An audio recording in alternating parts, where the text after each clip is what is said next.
AG itu lebih banyak loss-nya itu di mid game atau kalau misalnya di decision making-nya itu jelek. Dari bridging dari early game ke mid game-nya itu AG itu selalu jelek karena uh, core-nya itu harus harus apa ya, agak disconnected sih kalau gua sama Yowe ya. Si Yowe sama Daud kadang kayak mainnya disconnected. Kalau Yowe kan lebih mainnya lebih ke oh gue dapet power rune, gue bisa nge-secure rune menit 6 menit 8 menit 10, gue bisa gerak. DB maunya misalnya dia lagi strong timingnya gitu.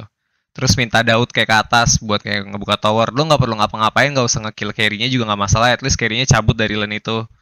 Cuma si Yowe-nya lebih yang kayak gue mending farming atau enggak mending gue stay di mid aja, gue bisa pressure mid ya gitu. Kayak gitu-gitu loh. Terus kayak kita kurang sosok kapten aja sih. Jujur kalau gue early game gue nggak bisa banyak nge-call soalnya gue kan main carry, gue farming gitu kan. Kayak agak susah buat gue soalnya carry-carry sekarang juga jarang yang kayak make timing satu item habis itu kayak nge-push tower gitu, jarang. Kayak Gyrocopter aja punya satu timing kayak Kristalis aja item farmingnya Gyro gitu kan.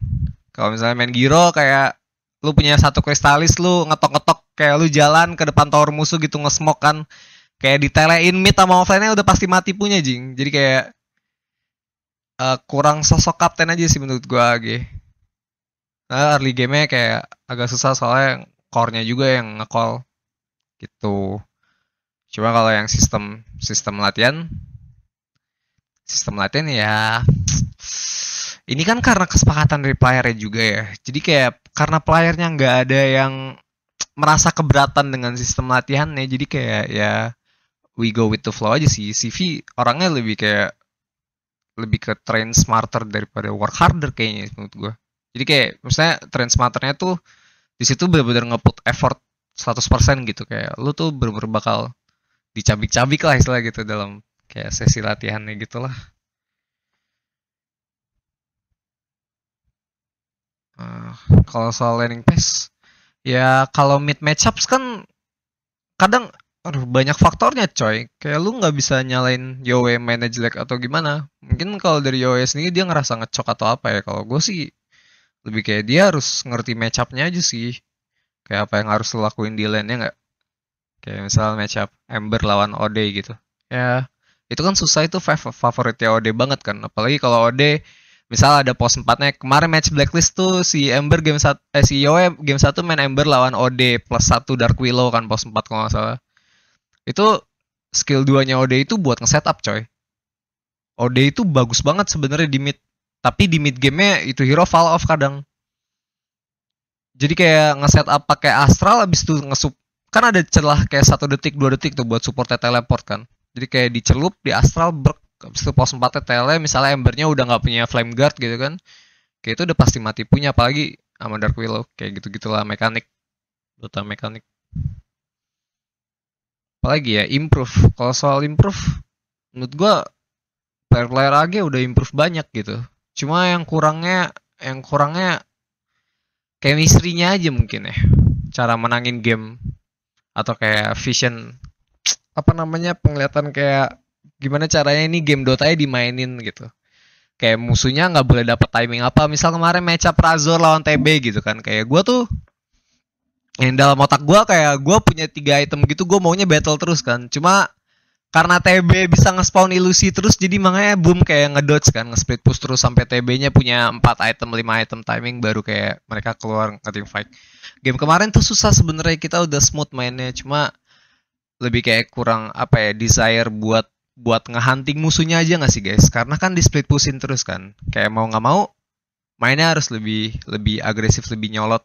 Terus eh misalnya yang clear wave atas, kayak misalnya lane atasnya kepus sama TB gitu sampai depan tower, mau nggak mau kan itu udah wave kepus ke dalam tower aja udah informasi kan namanya, kayak musuhnya tahu nih berarti AG lagi di sekitaran bawah atau mid gitu kan ya.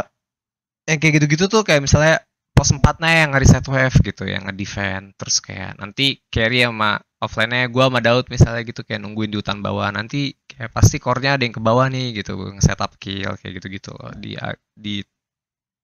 AG kemarin tuh nggak kayak gitu mainnya, lebih kayak terlalu honest aja sih mainnya.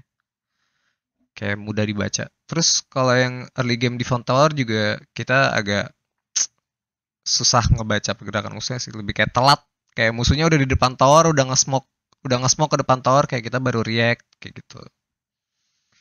AG tim AG kemarin tuh kalau sekalinya fucked up kayak team fight kayak mati 3 gitu kayak di early game gitu, kayak game-nya udah rada susah gitu loh.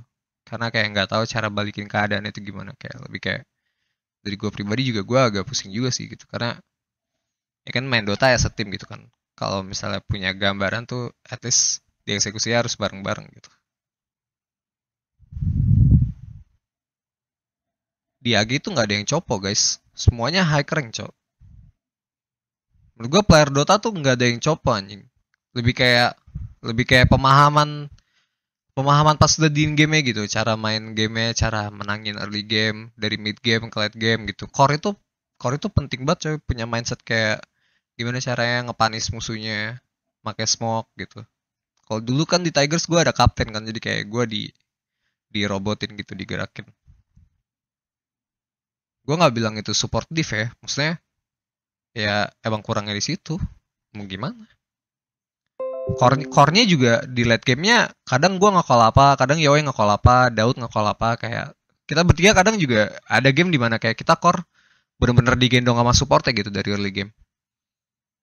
Team game guys.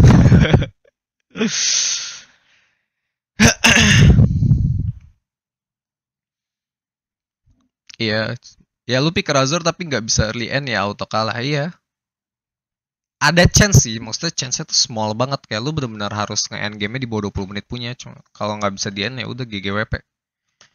Cuma di situ karena TI qualifier gitu kan, kayak kita mentalnya strong, jadi kayak tetap main terus game-nya, kayak gimana pun caranya ini game harus dimenangin early. Dan ternyata boom mainnya lebih lebih smart aja sih, dari cara ngebaca mapnya juga, nge-split pushnya. Kita agak susah buat apa namanya nahanin TB Illusion dari nge-push lane-nya, soalnya mereka punya banyak setup kan, kayak setupnya itu Batrider, terus kayak Dragon Knight. Ada satu di mana momen Yowie ngecok tuh di mid lane kalau nggak salah keculik. Gue di situ tim fight yang seharusnya kita ambil sih. Kayaknya kalau menang tim fight di situ kita menang. Sabar ya, buat cek game ya. Mungkin masih bisa dilihat ya, mungkin.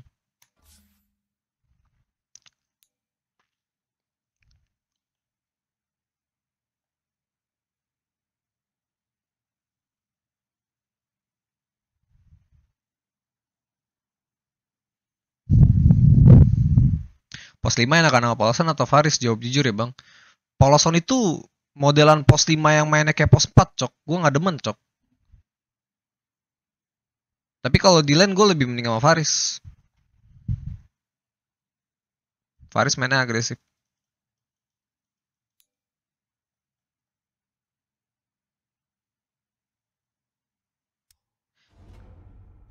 Mak gue kemana ya? Kita mau pergi makan malam. Tidak kunjung datang beliau. Ya, sabar ya, gue inget-inget manja dulu. Ini harusnya sekitaran sini nih.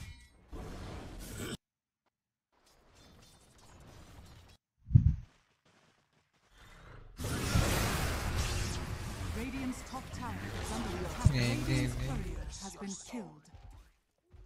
Oh, gue udah punya butterfly wire deket-deket sini nih.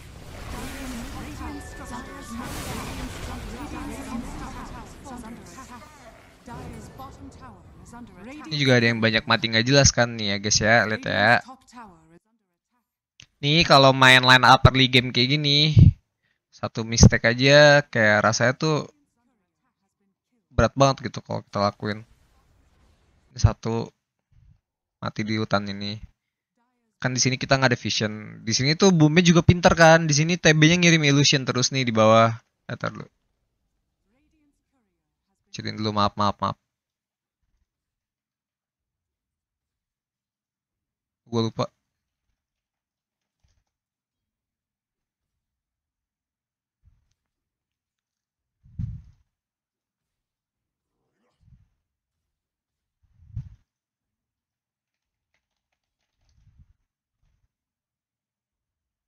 Sorry ya.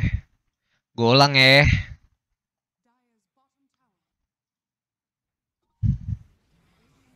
kan abis nge-push tower atas nih. Sebenarnya Chengli-nya tuh kita nge-force dulu kan. Mukul tower. At least sampai kayak 2 atau 3 hero-nya balik ke rumah gitu.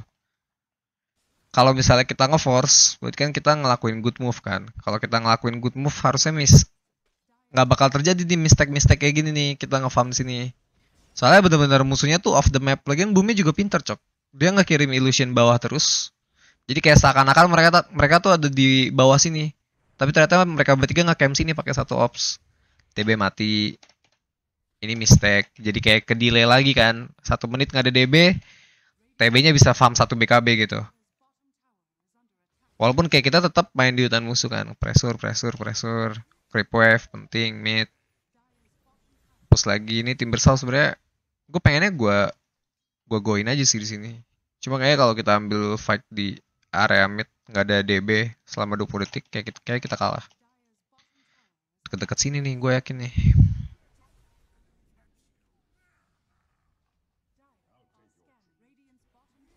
Saya nge-push mid. Ini kita udah nge-force high ground. Ini bagus nih. Ini AG berani nih mainnya nge-push high ground kan. Di sini kalau kita team fight di sini yang ada kita kalah sih menurut gue. Soalnya ET-nya ada buyback. Batridernya nggak punya buyback. Tapi ini di high ground musuh mereka kuat. Nih di sini nih harusnya. Oh iya di sini. Ini yang gua ngerasa team fight kayak game winning banget sih kalau misalnya si Yawi nggak mati di tengah. 3-2-1 3-2-1. Mesti nggak smoke anjing.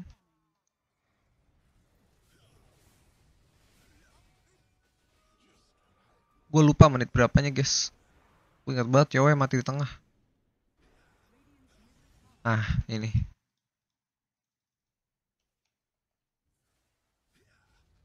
Di sini menurut gue kalau kita ready, ini yang tadi Dejet bilang kan, kayak kita ngebaca mapnya tuh agak bingung gitu. Kayak ini posisi bawahnya ke push, DB nggak di geng. Atasnya ada 1 ilusi.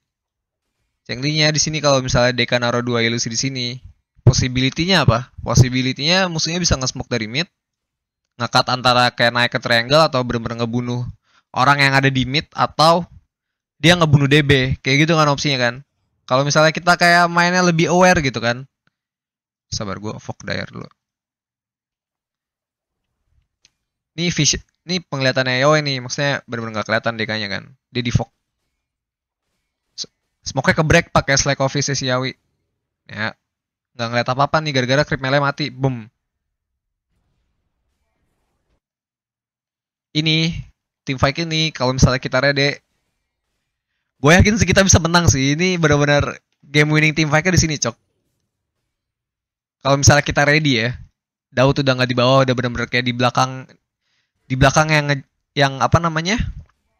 Yang clearing creep wave lagi pula ini kan 2 ilusi, udah obvious banget gak sih kayak antara musuhnya ke daerah atas atau nggak ke bawah gitu.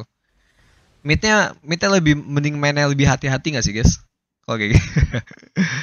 Gua kalau jadi Ember sih gue nggak mau nge-clearin 2 ini anjing, kayak gue cuek aja cok.